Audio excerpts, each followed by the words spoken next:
Il y a une citation que j'utilise tout le temps.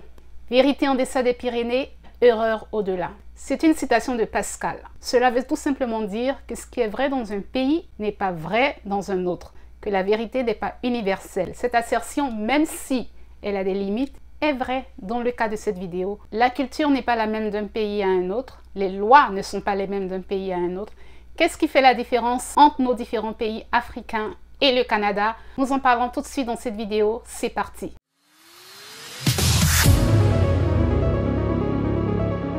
Coucou team, j'espère que vous allez bien, moi ça va, bienvenue sur ma chaîne pour une nouvelle vidéo. Si tu es dans le processus d'immigration ou si tu envisages immigrer au Canada dans le futur, cette vidéo est pour toi. Je tiens à préciser que ce n'est pas une vidéo qui va t'expliquer comment immigrer, c'est une vidéo qui te donne un aperçu sur les différences qu'il y a entre le Canada et nos différents pays africains. Généralement, quand on vient dans un pays, on pense que ce qui se passe chez nous ou ce qui se fait chez nous se fait également dans ce pays. Je vais vous donner 5 habitudes qui sont vraies dans nos pays africains et qui sont complètement fausses ici au Canada. Vérité numéro 1. En Afrique, quand tu parles à une personne, tu ne dois pas la regarder dans les yeux. C'est très mal poli de regarder quelqu'un, de fixer quelqu'un dans les yeux. Du coup, quand on parle à une autre personne, on a tendance un peu à baisser la tête ou à regarder sur le côté pour ne pas fixer notre interlocuteur et ne pas le mettre mal à l'aise. Cette vérité-là, c'est une vérité africaine qui n'a pas son sens ici au Canada. Et ici, la norme est que vous regardiez vos interlocuteurs dans les yeux. Moi, ça m'a pris beaucoup de temps personnellement pour le faire parce que je n'étais pas habituée, je trouvais ça très mal poli, surtout pour des personnes plus âgées que moi. Mais c'est la norme. Si au Canada, vous parlez à quelqu'un, vous interagissez avec quelqu'un, vous communiquez avec quelqu'un et que vous ne le fixez pas dans les yeux, ça veut tout simplement dire que vous n'êtes pas une personne fiable. Ça veut dire que vous n'êtes pas quelqu'un qui a une personnalité affirmée. Pour montrer que vous êtes quelqu'un de franc, quelqu'un de loyal, de droit, quelqu'un de confiance, lorsque vous communiquez avec un interlocuteur, vous devez le fixer dans les yeux. Et ça se retrouve dans toutes les sphères de la société canadienne. Lorsque vous êtes en interview professionnelle et que quelqu'un vous parle et qui vous pose des questions, vous devez le regarder dans les yeux, sans quoi vous paraissez être quelqu'un qui n'est pas très clair. Est-ce que vous comprenez un peu ça? On appelle ça le langage visuel. Ici, là, apprenez. Ça va vous prendre du temps, mais faites cet exercice lorsque vous êtes au Canada. Ça va vous apporter un grand bénéfice dans vos relations avec les autres. Deuxième chose qui est acceptée en Afrique, mais qui ne l'est pas au Canada, c'est la promiscuité. Dans nos pays africains, nous avons l'habitude d'être proches physiquement les uns des autres. Quand on rit, on se tape dans les mains, on se tape sur les épaules, on se tape sur le postérieur. Et vraiment, on a cette tendance à être très tactile dans nos rapports avec les autres. Mais ici, ce sera complètement différent. Dépendamment de la relation que vous avez avec la personne avec laquelle vous interagissez, faites très attention. Dans le milieu professionnel, je vous recommande d'éviter tout attouchement physique. Quand je parle d'attouchement physique, je ne parle pas bien évidemment d'attouchement sexuel. Je parle de tout attouchement, c'est-à-dire même de toucher les cheveux, de toucher une épaule, de toucher un bras. Évitez de toucher qui que ce soit. Ça peut prêter à confusion et ça peut être interprété autrement. On a vu des cas ici où des personnes ont touché des collègues et ça a été rapporté comme étant une sorte d'agression ou une sorte de harcèlement. Gardez vos mains pour vous. Ça, ce serait le conseil le plus court que je pourrais vous donner. Ne touchez pas, même les enfants. Évitez de toucher un enfant que vous ne connaissez pas. En fait, le contact tactile ici est un contact, on va dire, très intime. C'est pas parce qu'il se porte sur une épaule, sur les cheveux ou sur un bras que ça veut dire qu'il est innocent. Faites vraiment attention à ne pas commettre des actes qui pourraient être mal interprétés. Je n'ai jamais vu ça dans les tests. Je ne sais pas si c'est écrit quelque part, mais dans l'entendement populaire, on ne se colle pas aux gens. On laisse un petit écart. On laisse à la personne ce qu'on appelle son espace personnel pour ne pas être trop envahissant dans son espace. Vous verrez que quand vous allez trop vous rapprocher de quelqu'un et qu'elle n'aimera pas, elle va vous dire « mon espace, s'il te plaît, mon espace personnel, back off, recule un tout petit peu, tu m'envahis un peu trop, Sois un peu, voilà. Et ça, c'est le Canada. Donc, si au pays, en Afrique, dans ton pays, au Congo, au Cameroun, en Côte d'Ivoire, au Togo, au Bénin, tu as l'habitude de sauter sur les gens, de les embrasser, de les coller, ici, tu vas te refréner un tout petit peu, ok? Refrène tes ardeurs. Ne sois pas trop exubérant dans tes rapports aux autres. Si c'est quelqu'un que tu connais auparavant et que vous avez la même culture, oui, ça passe parce que vous avez déjà vos habitudes. Mais pour des nouvelles personnes que vous rencontrez que vous ne connaissez pas, pour des Canadiens qui ont une culture différente de vous, faites très attention à vos rapports, à la façon dont vous les abordez. Troisième chose qui est tolérée en Afrique et qui n'est pas tolérée au Canada, c'est les corrections corporelles. En Afrique, par exemple, lorsqu'un enfant fait une bêtise, on va le taper, lui donner la fessée. Il aura sa raclée, en tout cas, sa punition corporelle. On l'a tous reçu quand on était enfant. On le fait dans notre culture, c'est accepté. Mais ici, c'est proscrit. Et ça, c'est contre même la loi. C'est écrit. Vous pouvez faire la prison pour avoir porté main à votre enfant. Sachez qu'au Canada, la façon dont vous interagissez avec votre enfant sera su, que ce soit par l'assistance sociale ou que ce soit par les enseignants de l'enfant. Parce que l'enfant parle, parce que l'enfant s'exprime, parce que l'enfant explique des choses qui se passent dans la maison. L'enseignant est une oreille. L'enseignant est le premier interlocuteur de l'enfant.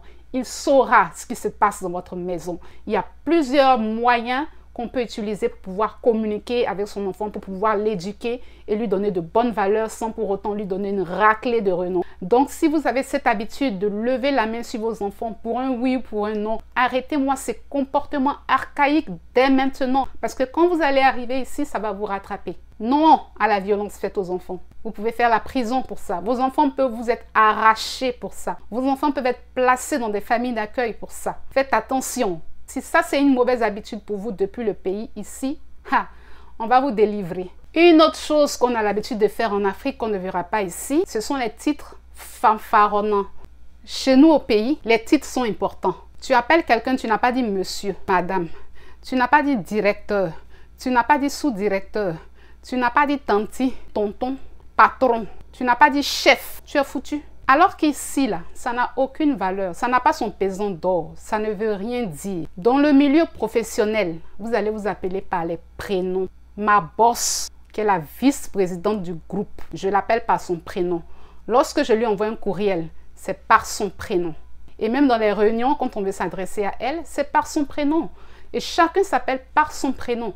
Quand j'ai commencé mes cours ici d'anglais à Toronto, mon professeur, qui est une senior, qui a plus de 65 ans, nous a demandé de l'appeler par son prénom. Moi, ça m'a choqué. Ça m'a pris du temps pour pouvoir le faire parce que je mettais toujours un madame avant de mettre son prénom. C'est culturel. Je lui ai expliqué à mon prof. Je lui ai dit, madame, c'est dur. Je ne peux pas le faire parce qu'en plus, je dois vous regarder dans les yeux quand je vous parle et je dois vous appeler par votre prénom. Dans ma culture, c'est très mal poli. Donc ici, les messieurs, les madames, les chefs, sous-chefs, ça ne veut rien dire. Tu vas appeler les gens par leur prénom, des gens même qui sont tes boss, qui sont tes patrons. Habitue-toi à ça. Donc, si tu es en Afrique et que tu es un directeur de société et que tu viens au Canada, que par la grâce de Dieu, tu occupes un autre poste de responsabilité et que tu es directeur ici, il ne faut pas te dire que parce que quand tu étais au pays, les gens qui travaillaient sous tes ordres t'appelaient patron, t'appelaient directeur, t'appelaient boss, t'appelaient chef, que ça va être le cas ici.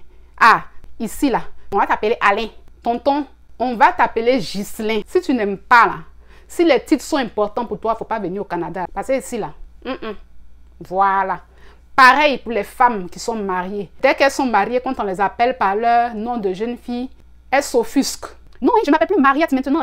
C'est Madame Konampo. Madame Konampo.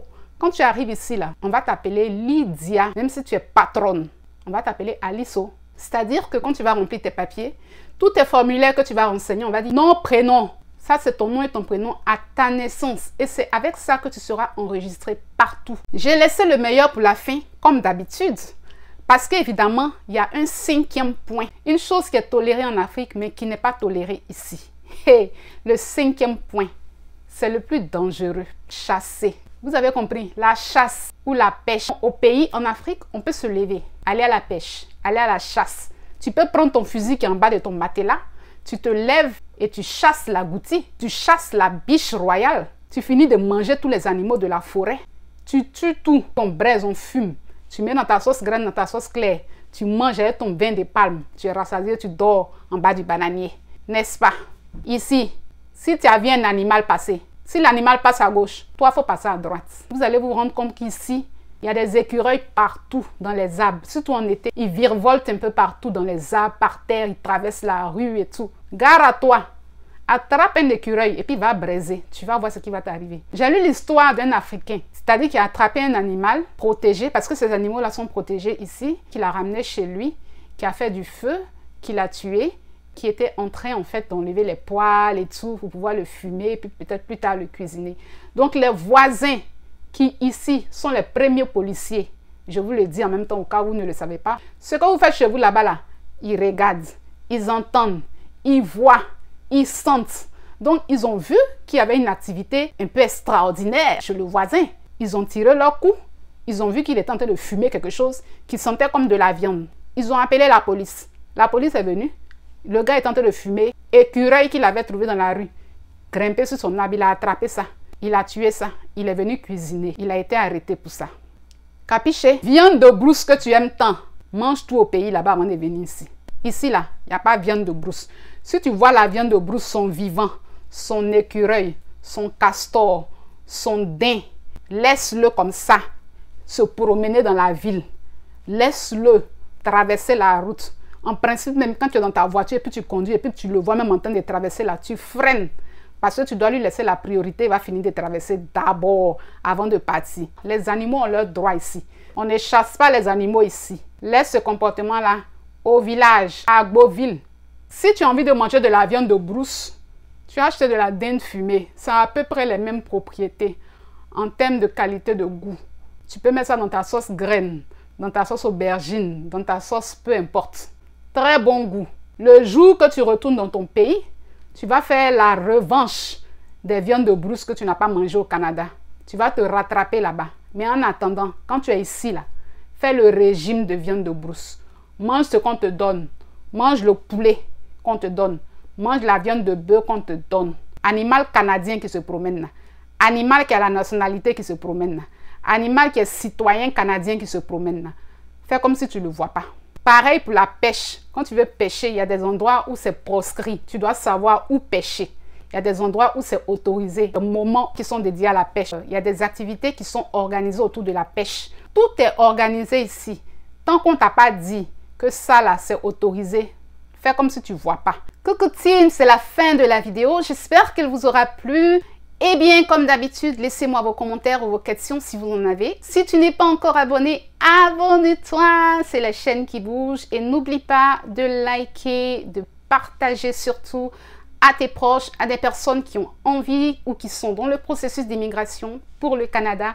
Je pense que ces quelques conseils vont leur faire du bien. On se dit à la semaine prochaine pour une nouvelle vidéo. Et surtout, n'oubliez pas, vous êtes plus que vainqueur par celui qui vous fortifie. Ciao!